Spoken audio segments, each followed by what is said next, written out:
സ്വത്തും പണവും ഒന്നും മോഹിച്ചല്ല ഞാൻ ഇന്ദുവിനെ വിവാഹം കഴിച്ചത്.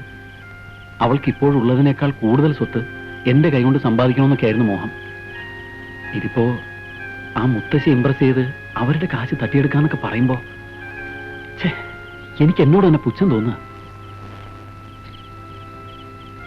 ഒന്ന് ആലോചിക്കുമ്പോ ഇതൊന്നും വേണ്ടായിരുന്നല്ലേ? ഇതാണ് തന്റെ കുഴപ്പം. ഒരു തീരുമാനമെടുത്താൽ എടുത്തായിരിക്കണം. താനൊന്ന് ഉറച്ചു നിന്നാ മതി, എല്ലാം മംഗളമാക്കി തരുന്ന കാര്യം ഞാൻ ഏറ്റു. This part of the programme is sponsored by Unnikrishnan.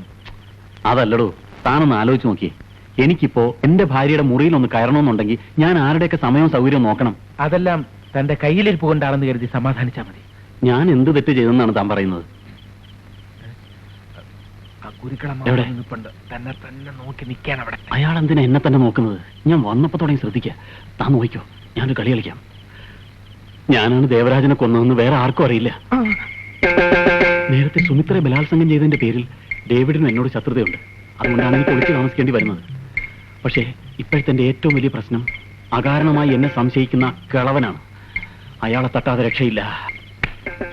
ഇനി നീ പറ, ഞാൻ ഏത് റോൾ എടുക്കണം? ഇൻസ്പെക്ടറുടെ റോൾ എടുക്കണോ, കുറ്റവാളിയുടെ റോൾ എടുക്കണോ? നാടകം കൊഴിപ്പിക്കണമെങ്കിൽ നീ കുറ്റവാളിയുടെ റോൾ തന്നെ എടുക്കണം. അതാവുമ്പോ നിനക്ക് പ്രത്യേകിച്ച് അഭിനയിക്കേണ്ട കാര്യമില്ല.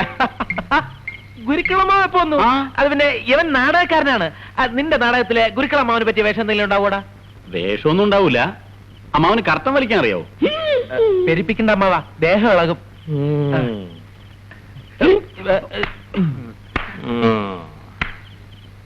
ഇയാൾക്ക് എന്തിന്റെ അസുഖം?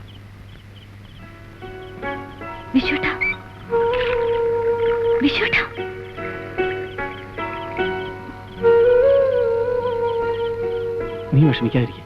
ഒരു 11 മണി കഴിയുമ്പോ ഞാൻ മുറിയിലേക്ക് വന്നേക്കാം. മുത്തശ്ശി കാണാതെ ഞാൻ വന്നോളാം. എനിക്ക് പേടിയൊന്നു. പേടിക്കാനൊന്നുമില്ല. മുത്തശ്ശിയും ഗുരുക്കളും ഉറങ്ങിക്കഴിഞ്ഞതിന് ശേഷം മാനേജ് ചെയ്തോളാന്ന് ലത ഏറ്റിട്ടുണ്ട്. മാനേജ് ചെയ്തോളാന്ന് ലത ഏറ്റ നിലയ്ക്ക് എന്ത് വിശ്വനാഥനോട് പറഞ്ഞ് എനിക്ക് ആ ജോലി ഒന്ന് ശരിയാക്കി തരണം. ഞാൻ പറഞ്ഞു നോക്കാം. ഓ, കുടിക്കാൻ കുറച്ച് ജീരവെള്ളം കിട്ടിയ തറക്കേടില്ല. കടുക്ക വെള്ളമാണ് കുറച്ചും കൂടി നല്ലതാ. എന്തുവാ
ഇന്ദു മോളെ എഴുന്നേൽക്ക്, കഥവ് തുറക്ക്. മോളെ ഇന്ദു എഴുന്നേൽക്ക്, മോളെ ഇന്ദു. അയ്യോ വിശ്വട്ടാ, വിശ്വട്ടാ, ഒന്ന് എഴുന്നേൽക്ക്. മുത്തശ്ശി വിളിക്കുന്നു. മുത്തശ്ശി.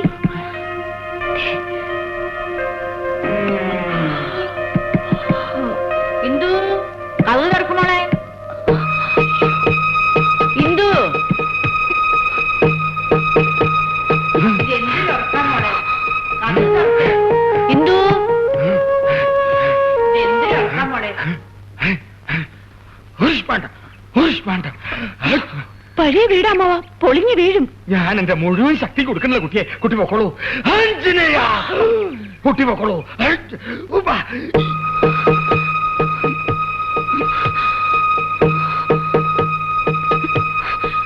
ഉണ്ണി, ഉണ്ണി.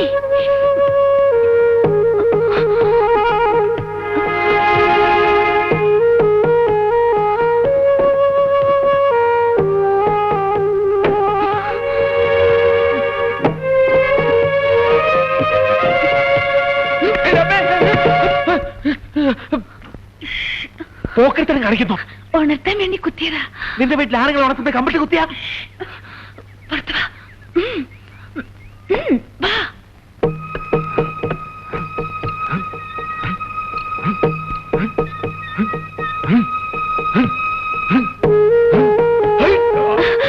നന്നായിട്ടുണ്ട് അമ്മവ. അമ്മാവന് ചാടി ഈ മച്ചിൽ തൊടാൻ പറ്റുമോ? മൂന്നാമത്തെ വയസ്സില് കച്ചകെട്ടി കളരിയിൽ ഇറങ്ങിയവരാണ് ഗുരുക്കൾ അമ്മാവൻ. മാമൻ ഈ മറ്റൊരു പ്രശ്നമല്ല.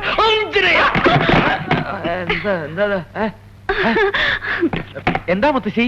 ആ മോനോ, മോനെ ഇവിടുന്ന്. ഞാൻ എന്നും രാവിലെ 10 മൈൽ ഓടാൻ പോവും. അത് ശരി. മുത്തച്ഛനായ കാലത്ത് കൊറേ ഓടിയതാ. ഇവളെന്താ എണീക്കത്തെ? അല്ല, ഇവളെ എഴുന്നേറ്റില്ലേ? എന്തോ തുറന്നോളൂ, കുഴപ്പമില്ല.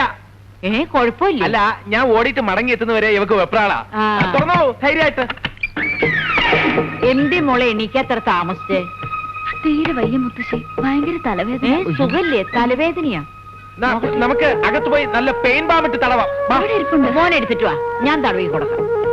എന്നാ എങ്ങനെയുണ്ടെന്ന് ഞാനും അറിഞ്ഞിട്ട് പോകാം. അയ്യോ, സ്ലിപ്പായി. എന്താ ഇത്? കാലിങ്ങനെ തിരിക്കല്ലേ, തിരിക്കല്ലേ. ഇത് ഗുരുക്കളുടെ ശീർഷാസനാവില്ല, ശവാസനാവും. തിരിക്കല്ലേ, തിരിക്കല്ലേ. കുട്ടി വിടൂ, കുട്ടി. എന്തത്? ഇവിടെ ചില പിശാചികൾ കിടന്ന് കളിക്കുന്നുണ്ടല്ലോ. ഒരു സുദർശന ഹോമം വേണ്ടി വരും. ഇനി ഏതായാലും ഒറ്റയ്ക്ക് ഞാൻ ഈ ഉമ്മറത്തേക്കില്ല.